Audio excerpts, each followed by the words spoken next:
bienvenue à l'émission Part of Gospel. Là, nous allons partager la parole de Dieu. Et aujourd'hui, notre thème sera Visitation divine. Donc, nous savons tous que tous les jours, nous attendons à des différentes visites. Des visites des gens que nous aimons, des visites des amis et même souvent des visites des ennemis. Mais aujourd'hui, nous allons parler de la visitation divine. C'est quoi une visitation divine? Une visitation divine, c'est quand nous recevons la visite du Saint-Esprit, quand nous recevons la visite de notre Seigneur Jésus, quand nous recevons la visite de notre Père, qui est Dieu. Et là, nous allons voir trois types de visites. Nous avons la visite demandée, nous avons la visite quotidienne, nous avons la visite attendue ou promise. Dans la visite demandée, c'est le type de visite qui se passe quand généralement nous demandons à Dieu de nous visiter. Quand nous prions et nous faisons des supplications à notre Père. Seigneur, je veux que tu me visites dans tel domaine. Peut-être dans mes études, dans mon travail, dans mon mariage, dans mes finances. Là, nous allons au pied de la croix et nous demandons à Dieu de nous visiter. Ça, c'est une visite demandée. Nous avons la deuxième type de visite. C'est la visite promise. Quand Dieu, il promet de nous visiter.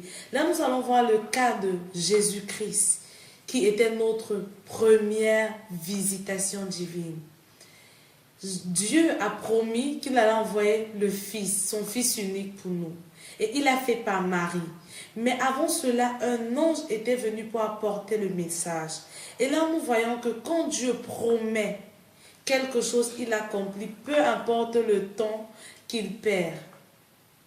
Peu importe si le temps passe, mais Dieu va accomplir ce dont il a dit. Ça, c'est pour les visites promises ou attendues. Et là, nous avons les visites quotidiennes. Donc, chaque jour, Dieu nous visite. Et là, nous voyons ça dans le jardin d'Adam. Quand Dieu venait tous les matins visiter Adam et Ève. Et comment est-ce que Dieu a su que Adam avait mangé le fruit? C'était quand Dieu était venu rendre visite à Adam et il a demandé, Adam, où es-tu? Et là, on voit que Adam s'est caché parce qu'il avait commis une bêtise. Donc, aujourd'hui, nous allons nous attarder sur la visite journalière, ce que nous allons appeler la visite quotidienne. Donc, dans la visite quotidienne, qu'est-ce qui se passe? Là, nous recevons la visite de Dieu tous les matins. Mais est-ce que nous sommes éveillés? Est-ce que nous sommes prêts? Est-ce que nous sommes attentifs à suivre quand Dieu vient le matin nous réveiller pour dire, mon frère Jacques, ma sœur Lydie, je veux te parler aujourd'hui. Là est la question que nous allons résoudre ce matin. Comment être attentif à la visite quotidienne de Dieu? Nous allons voir dans le livre de Genèse 3, le verset 8 à 9. Genèse 3, verset 8 à 9. Ok, je lis. Alors ils entendirent la voix de l'Éternel, Dieu qui parcourait le chemin avec la brise du soir. L'homme et sa femme allèrent se cacher devant l'Éternel Dieu, parmi les arbres du jardin.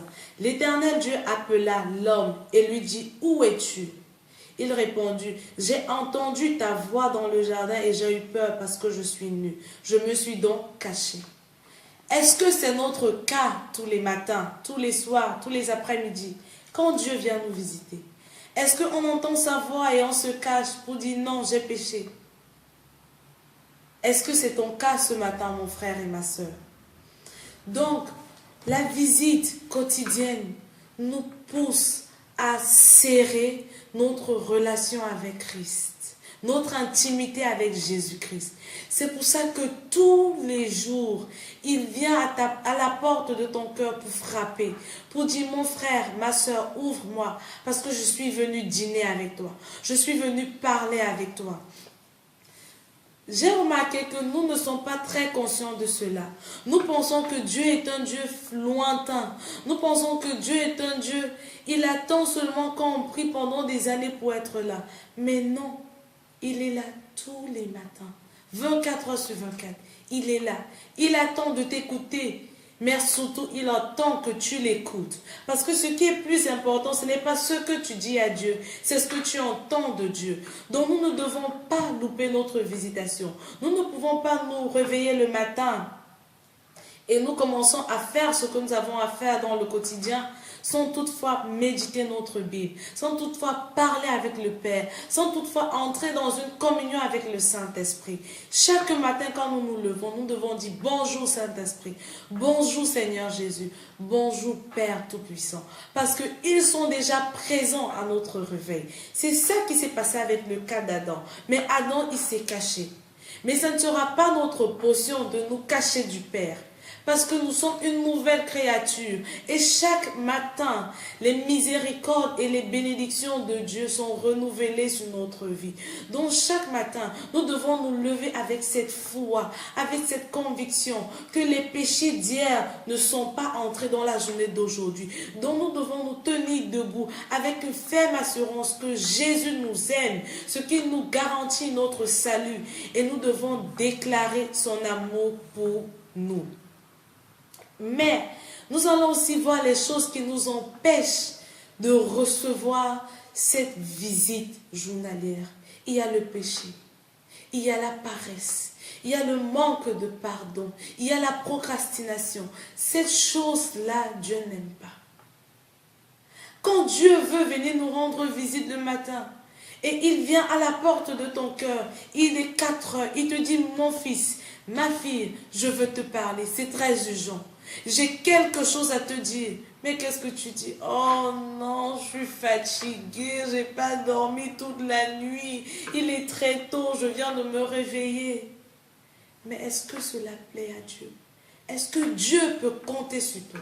Est-ce qu'il peut venir le matin à 1h du matin, à minuit, à 23h? Est-ce qu'il peut venir à 4h te réveiller et te dire j'ai besoin de te parler? Mais nous voyons que dans le sens inverse, quand on a un problème, on suçote à 22h, on suçote à 1h, on ne connaît pas l'emploi du temps de Dieu, on ne connaît pas les oreilles de Dieu. On dit Seigneur, j'ai tel problème qui me dérange, et là on se met à pleurer et à crier, on secoue les cieux, on veut que Dieu nous réponde là.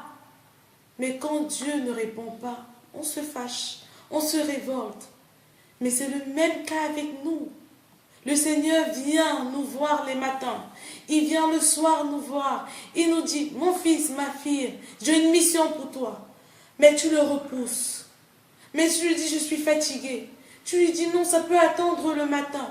Non, ça peut attendre le soir. Une fois que je finis de prendre mon petit déjeuner, je vais prier. Ce sont les réponses que nous donnons à Dieu. Sans être conscients, nous repoussons Dieu. Nous attristons le Saint-Esprit. Ce qui fait que Dieu n'arrive plus à nous visiter tous les jours. Donc aujourd'hui, je veux te proposer ceci. Si tu te sens déconnecté avec le Saint-Esprit, si tu te sens déconnecté avec Jésus, tu n'arrives plus à recevoir cette onction fraîche du matin quand tu te réveilles, si tu n'arrives plus à parler avec Dieu, j'ai 2 questions à te poser. Est-ce que tu es né de nouveau? Si oui, ce message est pour toi. Sinon, ce message est aussi pour toi, mais à une condition, que tu acceptes Jésus-Christ comme Seigneur et Sauveur. Et tu vas faire cette prière avec moi. Seigneur Jésus, je te reçois comme Seigneur et Sauveur dans ma vie. Je sais que tu es venu mourir pour moi et je me réponds de tous mes péchés, toute forme d'iniquité que j'ai commise auparavant. Et aujourd'hui, je déclare que ton sang qui a coulé sur la croix continue de couler sur moi et me pardonne et me lave de tous mes péchés. Aujourd'hui, je déclare que je suis une nouvelle créature en Jésus-Christ et que je ne retournerai plus jamais à mes vomissements. Dans le nom de Jésus-Christ, nous avons prié. Amen. Après avoir fait cette prière, maintenant tu as reçu le Saint-Esprit. Tu es une nouvelle créature. Tu vas commencer à renouveler ta pensée avec la parole de Dieu. Parce qu'elle sera ton pain quotidien pour pouvoir recevoir ta visitation de tous les matins. Donc ne manque pas de toujours rester connecté avec ton Seigneur Jésus-Christ, avec le Saint-Esprit, par sa parole puissante. Soyez bénis et restez connectés dans le nom de Jésus. Merci.